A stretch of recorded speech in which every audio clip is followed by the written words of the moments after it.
Welcome back to our channel. నేను మీ Kavya. So ఎన్నికలకి కేవలం ఇంకో వారం రోజులు మాత్రమే. ఇక ప్రెసెంట్ పార్టీల ప్రచారాలు హోరెత్తిస్తున్నాయి. ఏ గల్లీ చూసినా, ఏ బస్తీ చూసినా పార్టీ పాటలు, పార్టీ ప్రచారాలు, పార్టీ ముఖ్య నేతల పాదయాత్రలే కానొస్తాయి. మరి దీని గురించి పబ్లిక్ ఏమనుకుంటున్నారో తెలుసుకుందాం. ప్రెసెంట్ ఇవాళ నేను బోర్బండ డివిజన్ లోకి వచ్చేసిన. సో ఒకసారి మాట్లాడదాం. ఆంటీ, మీ పేరేంది? నా పేరు లక్ష్మి. ఎట్లయితున్నాయి ప్రచారాలు? అవుతున్నాయి కదమ్మా, అయితేనే ఉన్నాయి. ఇక అందరు వస్తూనే ఉన్నారు, పోతూనే ఉన్నారు. అందరికి సమాధానం చెప్తున్నాం. రికామ్ లేదు, ఇక ఏం లేదు. సో ఎట్లుంది మరి ఇక్కడ పార్టీలు? ఎట్లా అనిపిస్తుంది మీకు? ఎట్లా అనిపిస్తుంది అమ్మా, నా దగ్గరకు వచ్చినప్పుడు నేను సమాధానం చెప్తున్నా అంతే. నేను బయట తిరగను, ఇంట్లోనే ఉంటా. మా ఇంట్లో పనే ఇగో ఇరుబరు అవుతుంది. ఇంకెక్కడ తిరుగుతాను నేను. అది కూడా కరెక్ట్. కేసీఆర్ సార్ ఉన్నప్పుడు ఎట్లా ఉంది? ఇక కొంచెము నీళ్ళకి ఇబ్బంది లేకుండే, దోమలకు ఇబ్బంది లేకుండే. ఇప్పుడు నీళ్ళ ప్రాబ్లము దోమలది వచ్చేసింది. ఈ డెనిసులు నిండిపోతున్నాయి. పైన ఉన్న వాళ్ళకి ఏం కాదు, కింద ఉన్న వాళ్ళకి నిండిపోతున్నాయి. రమ్మంటే వాళ్ళు రారు, మళ్ళీ వస్తామంటారు. పబ్లిక్ ఎవకైపోయింది, బస్సు లీడర్ని అడిగితే అంటారు పబ్లిక్ ఎవకైంది, జనాలు ఎవకైనా ఏం చేస్తామంటారు. అప్పుడు మేమేం చేయాలి?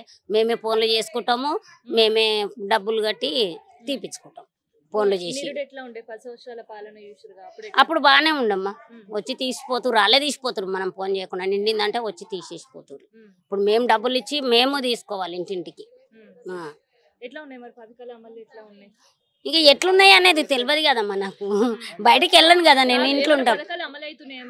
మాకేం ఈ రేవంత్ రెడ్డి చెప్పింది ఇప్పుడు ఇగో ఇట్లున్నది. దోమల మందు కొడతలేరు, నీళ్లు కరెక్ట్ వస్తలేవు. ఇంత వర్షాలు పడుతున్నాయి, మాకు నీళ్ళు ఈ ప్రాబ్లమ్ నీళ్ళకి ఎందుకమ్మా? దినం మేము 10 మంది ఉంటాం ఇంట్లో, మేమే మా ఫ్యామిలీ. మరి మాకు నీళ్లు సరిపోవు. నీళ్ళ ప్రాబ్లము ఇక అన్ని రేట్లు ఒకనే ఉన్నాయి, కూరగాయలకు దానికి దీనికి. ఏం రాలేవు. అప్పుడు చీరలు వస్తుండే, పెద్దరా మసకల్లా చీరలు ఇస్తారు. ఇప్పుడైతే ఏం లేవు. ఇస్తారు అన్నారు, 2000 ఇస్తారు లేడీస్ కంటే. అవి లేవు, ఇవి లేవు. ఒకటి సన్న బియ్యం ఒకటి వస్తున్నాయి. ఆ సన్న బియ్యం కూడా ఎట్లా వస్తున్నాయి అమ్మా? ఆ దొడ్డు బియ్యం పోసి సన్న బియ్యం ఇస్తున్నారు మాకు. అన్ని అందులో అవి మన పాలెల లేక ఉంటున్నాయి. అవి ఏరుకొని ఎట్లా తినాలో? మాకు ఏమన్నా రోగాలు వస్తాయి? ఏమింది ప్రాబ్లం? ఎవరు? అప్పుడు దొడ్డు బియ్యం వస్తుండే, ఇప్పుడు సన్న బియ్యం అంటారు. అవే మిషన్ లో వస్తున్నాయి. ఇంత పేలాల లేక వస్తున్నాయి. బియ్యం గడేటలకు మీదకి వెళ్తున్నాయి. అవి సన్న బియ్యం అనుకోవాలన్నా దొడ్డు బియ్యం అనుకోవాలన్నా? శన బియ్యం ఎట్లుంటాయి, సన్న బియ్యం ఎట్లుంటాయి తెలియదా మనకు? తెలుసు. అట్లా ఉన్నది ప్రాబ్లం. మరి ఏమనిపిస్తుంది ఇప్పుడు? కేసీఆర్ సార్ ఉన్నప్పుడు ఇంకా మంచిగా ఉంటుండే అనిపించిందా, లేదంటే రేవంత్ రెడ్డి సార్ వచ్చిన తర్వాత మంచిగా అనిపించిందా? ఇప్పుడు కేసీఆర్ వస్తేనే ఇవన్నీ ప్రాబ్లం మంచిగా ఉంటుంది అమ్మా. దోమలది ఇవన్నీ అప్పుడు మాకు ఏం ఇబ్బంది లేకుండే, నీళ్ళకి ఇబ్బంది లేకుండే. ఇప్పుడు మాకు నీళ్లకు దోమలది చాలా ప్రాబ్లం ఉంది. ఎవరు పట్టించుకుంటలేరు బస్తీలో, ఎవరు వస్తలేరు, ఎవరు పట్టించుకుంటలేరు. అప్పుడు అసలు భయం ఉంటుండే నా బస్తీలకి కేసీఆర్ సార్? అప్పుడు కొంచెం భయం ఉంటుండే, ఇప్పుడు ఏం భయం లేదు, భక్తి లేదు, అంతే. పెద్దవా, నీ పేరేంది? బాలమని. ఎట్లుంది మరి ఇప్పుడు? ఏముంది, అడక తినాలి, చిప్ప పట్టుకొని అడక తినాలి. ఇల్లుంటే గీక్కొని సున్నం గీక్కొని తాగుతాం పొద్దుగాల పొద్దు మీకు. మరి రేవంత్ రెడ్డి నేను వీక్తా, కట్టలు కడతా, అందరి కట్టలు కట్టి నెత్తి మీద పెట్టుకొని అమ్ముతున్నాడు. మరేవి 4000 ఏవి? ఇంట్లో ఒక మనిషికి 2500 ఇస్తున్నాడు. అవేవి 2 దసరాకు చీరలు ఇస్తున్నాడు. అవేవి గ్యాస్కు 500 తక్కువ చేస్తున్నాడు. మరి అదేది? ఏది లేదు. కరెంటు ఫ్రీ ఇస్తున్నాడు, అది కూడా లేదు. ఏవి లేవు మాకు. ఉంటే అంత ఒట్టు.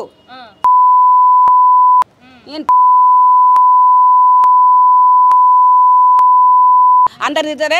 మా గడ్డి గోపినాథ్ చచ్చిపోతే ఆయన పెళ్ళం వచ్చిర్రు రాత్రి. కేసీఆర్ వచ్చిండు, కేటీఆర్ వచ్చిండు, మళ్ళీ ఇంకొకరు వచ్చిర్రు. ముఖముందు అవనికి పోతుండే. అది చచ్చిపోయిన ఆయన పెళ్ళం వస్తున్నది. చీరలు ఎందుకు ఇవ్వలేడు? అధికారం లేకుండా సొంతం వచ్చి అందరు ప్రజలకు వచ్చి చీరలు పంచిపోయింది బతుకమ్మ పండుగ. వారం బతుకమ్మ పండుగ ఉందంటే అమ్మా ఆయన మంచి ఇప్పటికున్న చీరలు కట్టుకుంటున్నారు. ఆ చీరలు మరి నువ్వేం చేసిన? నాది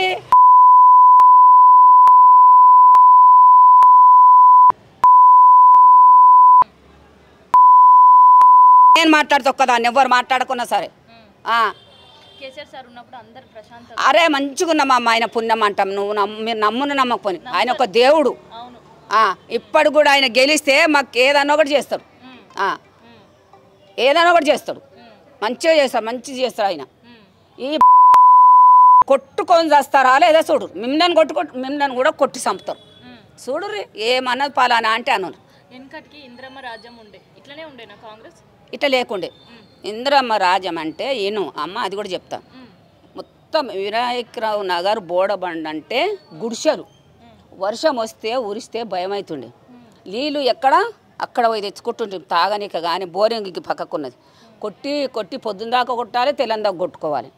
వాడుకోనిక బట్టలకు, తానాలకు, బాసన్లకు, పెండ రెక్కలు పోను. పెండ ఎక్కడ అల్లపురం మీకు తెలుసా తెలియదు, అక్కడ పోయి వేసుకొచ్చుకొని ఈడికే నా కొనదాకా మా ఇల్లు సాన్పేసుకుంటుంటే పిడికెలు కొట్టుకొని కట్టెల పొయ్యి మీద వండుకున్నాం. ఆ జమాన్లో గ్యాస్ నూనె 30 లీటర్ల గ్యాస్ నూనె వస్తుండే, ఇప్పిస్తుండే ఇందిరాగాంధీ. ఆ దీపాలు పెట్టుకొని వంట చేసుకొని 6 అయిందంటే బయటకు వెళ్ళాలంటే భయం అవుతుండే తెలుసా.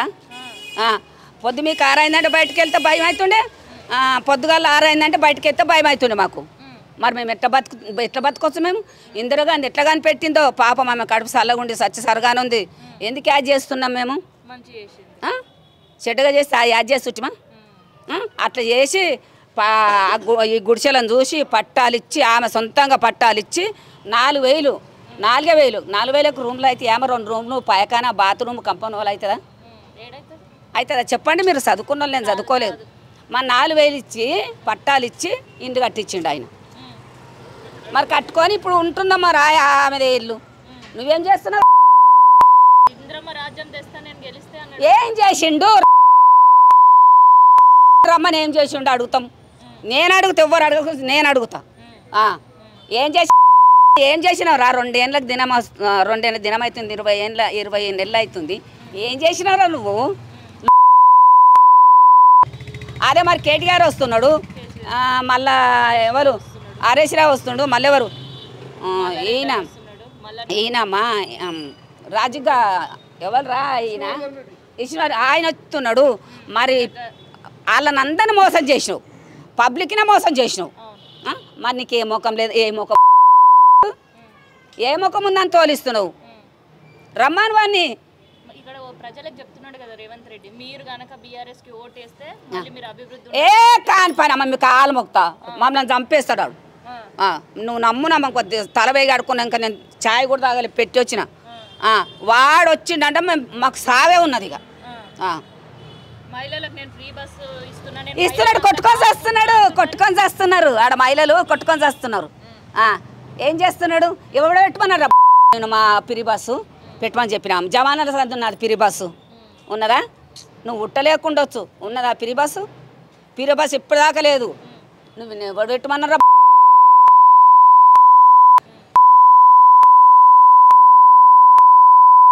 ఎవడు పెట్టమన్నారా పిరి బస్సు? కొట్టుకొని చేస్తారు ఆడోళ్ళు మొగోళ్ళు కట్ట టికెట్ అంట.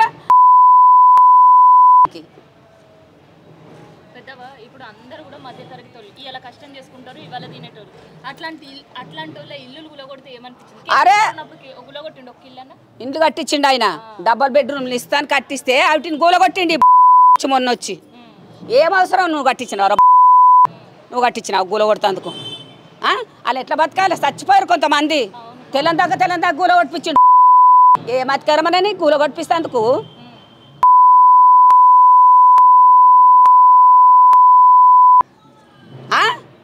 ఎందుకు కూలగొట్టినావు?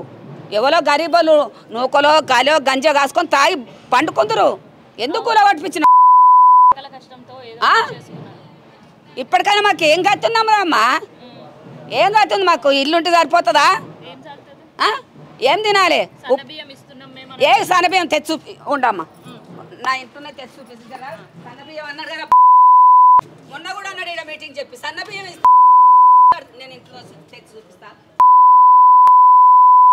అమ్మా ఇవి సన్న బియ్యం, దొడ్డు బియ్యం చెప్పు బిడ్డ, చెప్పు. సన్నబియ్యం లాగా అయితే అవపడతలే. సన్నబియ్యం లాగా మరి ఎట్లా చెప్తుండు? మా చీరలు ఉన్నాయి, రమ్మాను ఇస్తాం, కట్టిస్తాం. మేము కట్టిస్తాం, అని కట్టుకొని ఇంకా రాదు కదా, మేము కట్టిస్తాం. పసుపు పెట్టి బొట్టు పెట్టి గంధం పెట్టి నెత్తిల పువ్వు ఇగ్గు తెచ్చి పెట్టి నెత్తిల పువ్వులు పెట్టి తయారు చేస్తాం. ఆడ బస్ స్టాప్ కాడ నిలబెడతాం. ఎట్లా సన్న బియ్యం ఇస్తాను, సన్న బియ్యం ఇస్తున్నాను. ఈ సన్న బియ్యమా దొడ్డు బియ్యమా ఏమనాలా మరిగా ఏమన్నా చెప్పండి మీరు. లాక్డౌన్ వచ్చిందా 1500 ఇచ్చారు ఒక్కరొకరికి. కింద కిండలు బియ్యం ఇచ్చిండు ఆయన. మళ్ళీ చీరలు బతుకమ్మ చీరలు దసరాకి ఇచ్చిండు ఆయన. చేసుకోవాలని మంచిగా చేసుకున్నాం. మరి మన పండుగలే లేవు, ఒక్క పండుగ లేదు. నమ్ముతారా మీరు? నమ్మరు. మరి ఎందుకు తోలిస్తా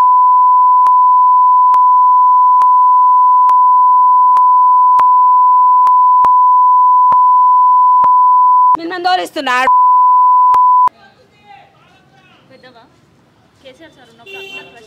మంచిగా ఉన్నామమ్మా. అమ్మ ఇప్పుడు కరెంట్ లేదు, నీళ్ళు సరిగా వస్తలేవు. దోమలు అంటే దోమలు ఎట్లా వండుకోవాలి చెప్పు? నువ్వు వేసిలా వండుకుంటున్నావు. మేము ఎట్లా వండాలి? మేము ఎట్లా వండాలి? దోమలు గర్వంగా సావాలనా?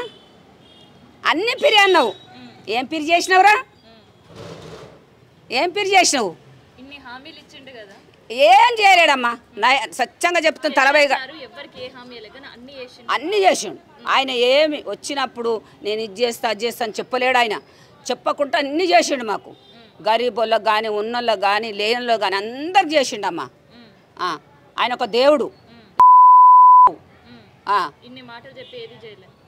ఏది కాదమ్మా చెప్తున్నా కదా. చీపురులు ఒక చీపురులు ఇప్పలే.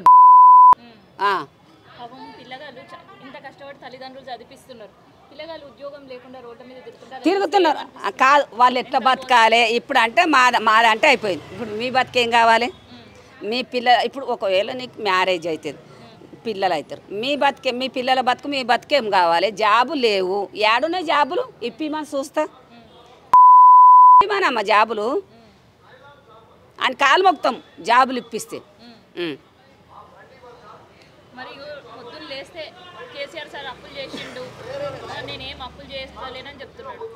అప్పులు చేసినాడు కేసీఆర్ సారు. కేసీఆర్ సారు అప్పులు చేయలేదమ్మా, చేయలేదు. సత్యంగా చెప్తున్నా. కేసీఆర్ సార్ ఒక్క నయ పైసా అప్పు చేయలేదు. ఇంకా దాని మీద నువ్వు చేస్తున్నావు. కరెంట్ బిల్లు మా పనవు కడతనే ఉన్నాము. నీళ్ళు లేవు, కరెంట్ లేదు.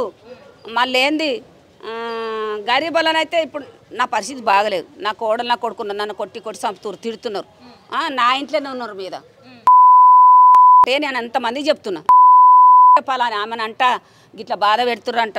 పొండ్రి ఎలగొట్టుర్రు ఇంటకని సామాన్ ఇట అని చెప్పమని వాళ్ళ ఆయన కాళ్ళ కిందకి ఎరిగిపోతా నేను. ఎందుకురా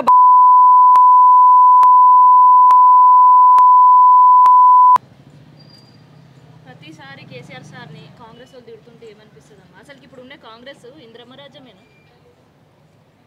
ఇట్లా అవుపిస్తుందా? ఇంద్రమరాజ్యం అంటే అప్పట్లో ఇండ్లు కట్టక ముందు ఉండే అమ్మా. ఇప్పుడు కాదు. ఇప్పుడు ఉన్నదో కాదో ఇక నాకు తెలియదు. నేను తెలియదు ఎట్టు చెప్పాలమ్మా. ఇక్కడ ఇప్పుడు కాంగ్రెస్ ప్రభుత్వం ఉంది అంటే అది ఇంద్రమరాజ్యమే అని చెప్తున్నారు. అవును మరి ఇంద్రమరాజ్యమే. మరి ఇల్లు లేకుండే గుడిసెలు ఉండే ఉరుస్తుండే. అట్లనే చూసుకుంటాం. ఇంద్రమ్మ అప్పుడు ఎట్లయితే జనాలను చూసుకుందాం మేము కూడా ఇప్పుడు అట్లనే. చూడడమ్మా మీ కాలు మొక్త వాడు చూడడు అంటే చూడు. ఏందంటే వాని మనసులు ఎట్లుందంటే నేను వస్తే గెలిస్తే జీనాభం చంపుక తింటా, అందరిని దోసుక తింటా, నేను గడ్డకెక్తా అని ఉన్నదని ఆయన మనసులో నిండున్నది. నీ పేరేం పెద్దవా? మల్లమ్మ. సో ఎట్లా ఉంది మరి ఇప్పుడు రేవంత్ రెడ్డి సార్ వచ్చిన తర్వాత? పెద్ద మనుషులకు పింఛన్లు పెంచిండు. 4000 4000 ఇస్తున్నాడు ఇప్పుడు రేవంత్ రెడ్డి వచ్చి. అప్పుడు ఇస్తా అంటే ఒప్పుకున్నాడు కదా ముసలాలకు, ఇచ్చేస్తున్నాడు. ఏం చేయాలి? కేసీఆర్ సార్ ఉన్నప్పుడు ఎట్లా ఉండే పెద్ద మనుషులకి? అప్పుడు మంచిగా ఉండే. కేసీఆర్ ఉన్నప్పుడు 100 రూపాయల పింఛన్ కాడికి వస్తుంది మాకు. 100 పోయి 200 అయినాయి, 200 పోయి ఏ అయినాయి, ఏ పోయి కేసీఆర్ వచ్చి 2000 చేసిండు. 4000 ఇస్తామంట అని ఈడొచ్చాని 4 లేవు, 4 పైసలు లేవు. అవే 2000 కేసీఆర్ పెంచినాయి. వస్తలేవు అవి నెలకు వస్తాయి. ఈ ఫైస్ట్కి వస్తే మళ్ళీ ఫైస్ట్ ముందలు వస్తున్నాయి. ఇక ముసలోళ్ళు ఎట్లా బతకాలి? వయసులు అంటే కష్టం చేసుకుంటారు ఉంటారు. ముసలోళ్ళు ఎట్లా బతకాలి చెప్పు? కొడుకులు పెడతారా? కోడళ్ళు పెడుతున్నారు? ఎవరు పెడుతున్నారు? ఆ పింఛన్ వస్తున్నది తిన అంటున్నారు. ఆ పింఛన్ ఏమి ఇట్లా అవుతున్నది. 2 మార్లు దవాఖానకు పోతే అయిపోయి మరి చెప్పు. ఇప్పుడు మీకు పింఛన్లు పెంచుతామన్నారు, 4,000 చేస్తామన్నారు. మరి చేస్తలేరమ్మ గట్టిని అంటున్నారు. ముందు చెప్పిండు ఇచ్చిండా? మరి ఇదివరకు ఇచ్చేది ఉండే కదా 2 ఏళ్ళు వెళ్ళి ఇచ్చేది ఉండనా లేదా? ఒట్టి మాటలే అబద్ధమే అది చెప్పిండు మాకు. ఆయన ఇస్తానని 4,000 ఆయన ఇస్తుండే కూడా 2,000 చేస్తానా 2,000 చేసిండు అప్పుడు. ఇక్కడ మొత్తం అక్కడ 4,000 5,000 ఇస్తున్నారంట. మీకు కన్నా ఏం లేదు, ఆంధ్రకి ఇస్తున్నారంట. ఏమనిపిస్తుంది అబ్బా, ఎవరు పట్టించుకుంటలేరురా, ఎవరు పట్టించుకుంటలేరు. దండగా ఏ కూకునాలి కానీ వేసి లాభం లేదు. వస్తే అంటనే కదా ఇప్పుడు నడవరాకుండా పోయి వెయ్యాలే కదా, వేయాలి శాతగాంధీ కూడా. ఎందుకు ఇస్తారు కదా ముసలోళ్ళు బతకనీకి అంటారే కదా. ఇప్పుడు రేవంత్ రెడ్డి వచ్చిన తర్వాత మళ్ళీ పెద్ద మనుషులకు చీరలు కూడా ఇస్తాను. చీరలు లేవు, రైకలు లేవు బిడ్డ, ఏం లేవు. ఆ బతుకమ్మ ఆడేటోళ్ళకే ఇచ్చిండప్పుడు అందరికి ఇచ్చాడు ముసలోళ్ళకి కూడా. ఇప్పుడు ఏది లేదు. ఎవరు ఇచ్చారు అప్పుడు మీకు? అప్పుడు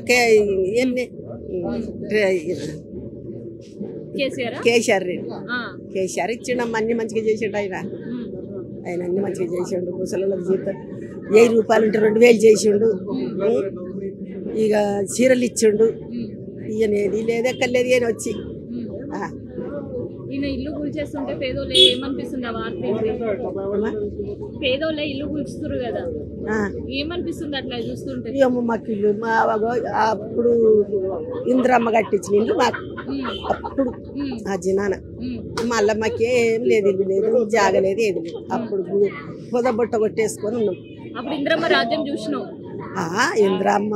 ఇంద్రమ్మ కొడుకు కోడలు వీళ్ళందరిది. ఇప్పుడు ఎట్లుంది మరి అదే కాంగ్రెస్?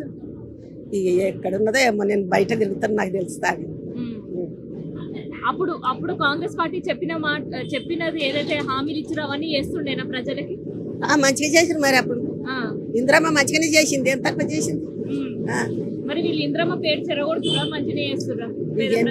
ఏం చెడగొట్టినట్లేదా? ఇప్పుడు 12 దిక్కులు అయ్యి. అప్పుడు తెలుగుది కాంగ్రెస్ ఉండే, ఇప్పుడు 12 పంచలు అయినాయి. మరి వేస్తావా ఈసారి కూడా ఓట్లు? వేయొద్దా మరి? వెయ్యాలి. నువ్వు ఇప్పటివరకు ఎన్నిసార్లు వేసినావు? ఎన్నో సార్లు అయిపోయి వచ్చిల సంధి ఈడికెళ్ళే. ఎట్లా ఉంది ప్రచారాలకు వస్తుర్రా పార్టీ వాళ్ళు? వస్తుండ్రు అమ్మ, చాలా మంది వస్తుండ్రు. వస్తుందా మరి? ఇప్పుడు వస్తుండ్రు. కాంగ్రెస్ వచ్చిన తర్వాత మీకు పింఛన్లు పెంచుతామన్నారు కదా, పెంచిర్రా? ఇంకా పెంచలే అమ్మా, మరి ఏం పెంచుతారో ఏమో.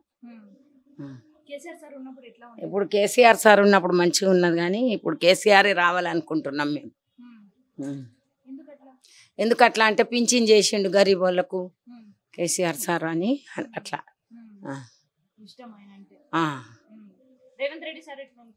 ఇక రేవంత్ రెడ్డి సార్ వచ్చిండు అమ్మ, చాలా కష్టాలే అవుతున్నాయి. బస్సు ఫ్రీ చేసిండు, లైట్లకు కష్టము, నీళ్ళకి ఇప్పుడు ఓటింగ్లు ఉన్నాయని నడుస్తున్నాయి నీళ్ళు. ఇక ఓటింగ్లు అయిపోయినాక ఎట్లా అవుతుందో. చాలా కష్టం ఉండే అమ్మా. ఇప్పుడు ఓటింగ్లు ఉన్నాయని జరుపుతున్నాడు నీళ్ళు. ఇక గట్లనే కష్టం జరుగుతుంది బిడ్డ, ఏం చేస్తా. రాలేదమ్మా, వినిపించలేదంటే కేసీఆర్ సార్ చల్లగా బతక అందరికి మంచిగా చేసిండు, కానీ ఏం చేయాలి? ఇప్పుడు కూడా ఆయన కేసీఆరే రావాలని ఆలోచిస్తున్నాం. ఆయన అదృష్టం దేవుడికి ఎరకయ్యగా. నేను ఏం చెప్పలేను బిడ్డ, నా శాత కాదు. నాకు పానం మంచిగా లేదు, హార్ట్ వచ్చింది. మొన్ననే సెంట్ వేసి దవాఖానకి వెళ్ళొచ్చు. మంచిగానే ఉంది. రేవంత్ రెడ్డి గారు పాలన మంచిగా లేదు, కానీ బస్సుది ఒక్కటి ఫిరి పెట్టిండు, వేరేది కష్టాలు పెట్టిండు. మస్తు కష్టమైంది.